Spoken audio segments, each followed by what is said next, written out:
Colombia es una nación rica en diversidad cultural. Cuenta con aproximadamente 87 comunidades indígenas que tienen sus propios usos, costumbres y cosmovisiones, las cuales desde hace relativamente poco, teniendo en cuenta que fueron ancestralmente los primeros propietarios y pobladores de esas tierras, cuentan con protección y reconocimiento constitucional. A partir de la Constitución de 1991, Colombia se consagró como país multicultural y diverso en el que debe haber un trato especial y de reconocimiento ante la diferencia racial, cultural y religiosa. La jurisdicción indígena es una potestad que tienen los grupos étnicos para reconocer y resolver sus conflictos sociales dentro de su misma comunidad. Así, es un elemento fundamental para que su autonomía e identidad sea destacada. Sin embargo, esta garantía de carácter constitucional puede entrar en conflicto cuando su contenido no es acorde a las normas que rigen nuestra legislación nacional. Así, por ejemplo, son múltiples los debates que se han presentado sobre la potestad que tienen estos grupos étnicos para sancionar delitos dentro de su misma comunidad.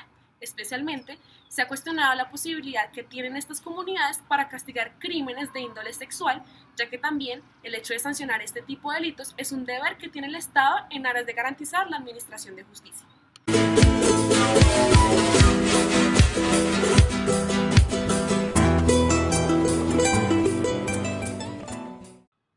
En ese orden de ideas, el presente documental tiene por objeto exponer la disyuntiva que existe en nuestro país frente a la autonomía que se les brinda a los pueblos indígenas para que ellos castiguen los delitos sexuales. Para ello, es necesario en primer lugar hacer un recorrido histórico en nuestra legislación sobre el reconocimiento que se le ha dado precisamente a esa jurisdicción especial. Además, se ahondará en qué consiste dicha jurisdicción especial y el sistema penal indígena en concreto. Posteriormente se hará un análisis sobre el tratamiento que se le da a este tipo de delitos y posteriormente haremos una reflexión final sobre el debate que aquí vamos a discutir.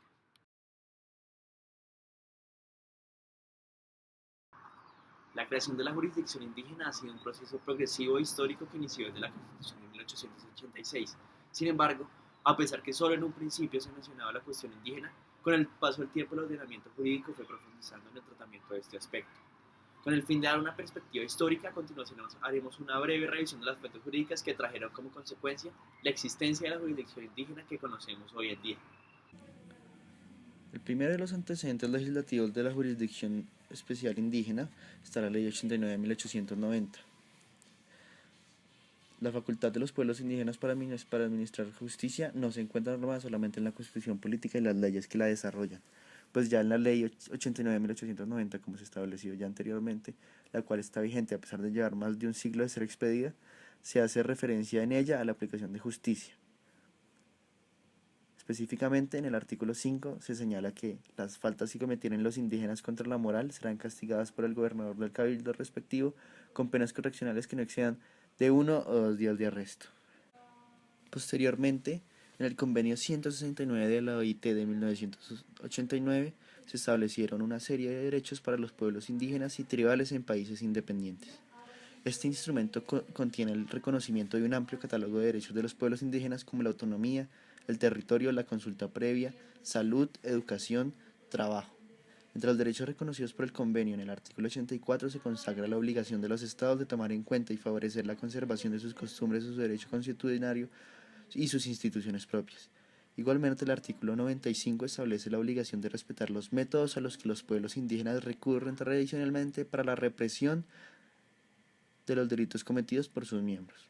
Por su parte, el artículo 106 obliga a los estados a que cuando se impongan penas a los indígenas sean tomados en cuenta en sus aspectos sociales y culturales. Luego, y como principal punto de ruptura, está la Constitución de 1991. En este momento los derechos de los indígenas adquirieron un rango constitucional, el cual se vio plasmado en el artículo 7 de la Constitución Política, en donde se establece el reconocimiento y protección a la diversidad étnica y cultural de la nación colombiana, así como el derecho de las autoridades tradicionales de los pueblos indígenas en ejercer funciones jurisdiccionales dentro de su ámbito territorial. 4 años después, en el decreto 2164 de 1995 se definió lo que ahorita conocemos como los cabildos. En el artículo 2 de dicho decreto, se reconoce a los cabildos como una entidad pública especial cuyos integrantes son miembros de una comunidad indígena, elegidos y reconocidos por esta, con una organización sociopolítica tradicional, cuya función es representar legalmente a la comunidad, ejercer la autoridad y realizar las actividades que le atribuyen las leyes, los usos, costumbres y el reglamento interno de cada comunidad. Finalmente, como elemento sustantivo de la Jurisdicción Especial Indígena está la Ley Estatutaria de Justicia, o Ley 270 de 1996. En su artículo 12, dicha ley dispone: las autoridades de los territorios indígenas previstas en la ley ejercen sus funciones jurisdiccionales únicamente dentro del ámbito de su territorio y conforme a sus propias normas y procedimientos, los cuales no podrán ser contrarios a la Constitución y a las leyes. Estas últimas establecerán las autoridades que ejercen el control de constitucionalidad y legalidad de los actos proferidos por las autoridades de los territorios indígenas.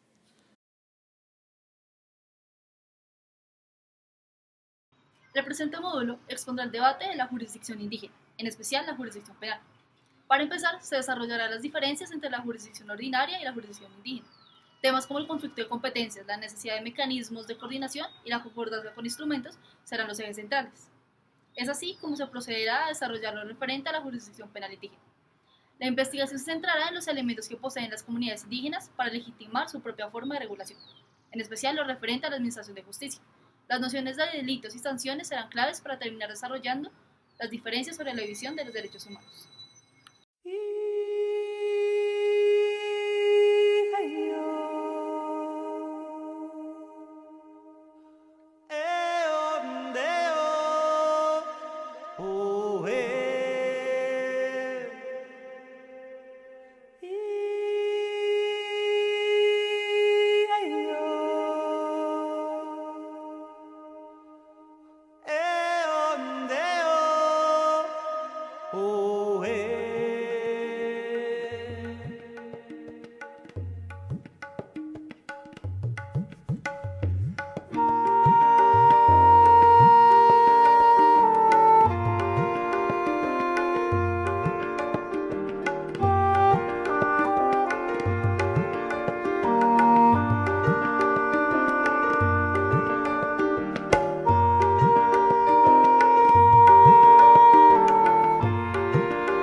La justicia penal indígena tiene sus principios en dos ejes fundamentales: transmisión de los conocimientos y cohesión grupal.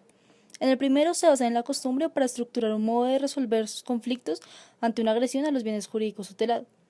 Se apoya en la tradición oral para configurar el sistema de autoridad. Por otra parte, la cohesión grupal se refiere a la identidad del grupo como un conjunto. Mantener el tejido social intacto es el objetivo principal del sistema penal. Es así que estos limitan y configuran la forma de reprender hacia las pautas de ellos. Siguiendo con este orden de ideas, es necesario explicar el sistema de administración de justicia al definir los delitos y las sanciones, ya que estas son faltas cometidas por integrantes de la misma comunidad. Ellos lo resuelven por consenso de las partes y con la finalidad de establecer relaciones en la comunidad. En un primer momento, los delitos se configuran mediante la dañosidad del individuo y la conducta de ilícitos. Y por otra parte, las sanciones buscan formas alternativas a simplemente el acto punitivo. La característica de la pena está configurada mediante la participación de todos los afectados. El objetivo es la reparación de estos, es decir, la rehabilitación social. Es así que se entra en el conflicto de los derechos humanos. En un primer momento se tiene que la noción de derechos humanos está basada entre la preexistencia de la cultura indígena y la universalidad de este término. En la preexistencia tiene que tenerse en cuenta la condición del indígena para la protección de la identidad cultural y la dignidad humana. Y en su universalidad entra en debatir el consenso de la cosmovisión occidental a la indígena. Los derechos fundamentales deben ser vistos como el mínimo obligatorio de convivencia para todos los particulares, y es la protección de un valor constitucional, superior al principio de diversidad étnica y cultural.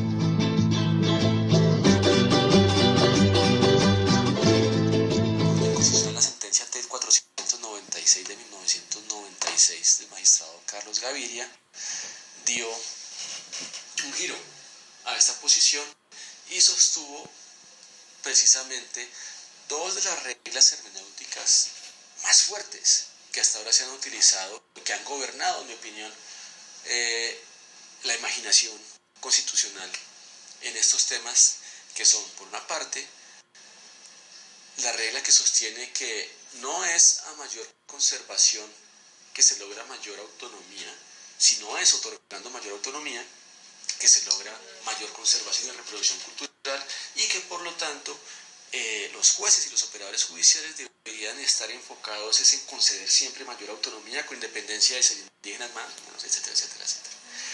En segundo lugar, sostuvo la Corte Constitucional en esa sentencia que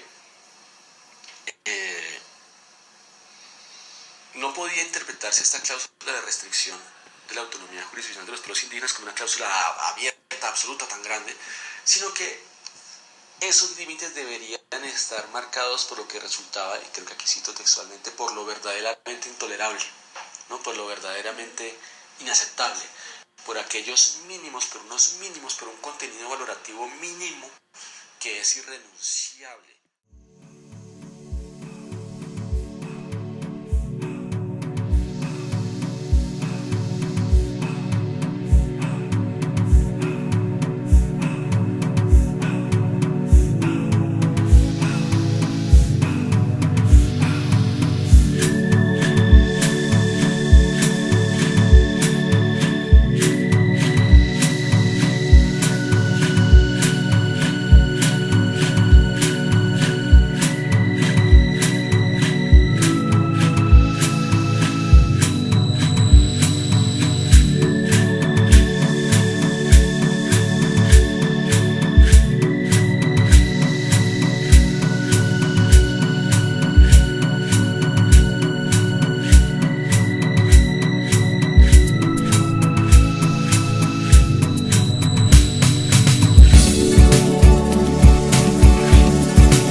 Tras haber desarrollado y profundizado los distintos puntos concernientes a la jurisdicción penal indígena, es de vital importancia esclarecer algunos aspectos sobre si los delitos sexuales en menores ocurridos en territorios indígenas son de jurisdicción ordinaria o son pertinentes a la jurisdicción especial penal. En primer lugar, los derechos otorgados a los indígenas sobre tener autonomía e independencia para aplicar sus propias sanciones de acuerdo a sus costumbres y tradiciones se basan en los principios constitucionales válidos para reivindicar y reconocer la diversidad cultural y ética en nuestro país. Sin embargo, consideramos que los delitos sexuales son de especial tratamiento jurídico por su naturaleza reprochable.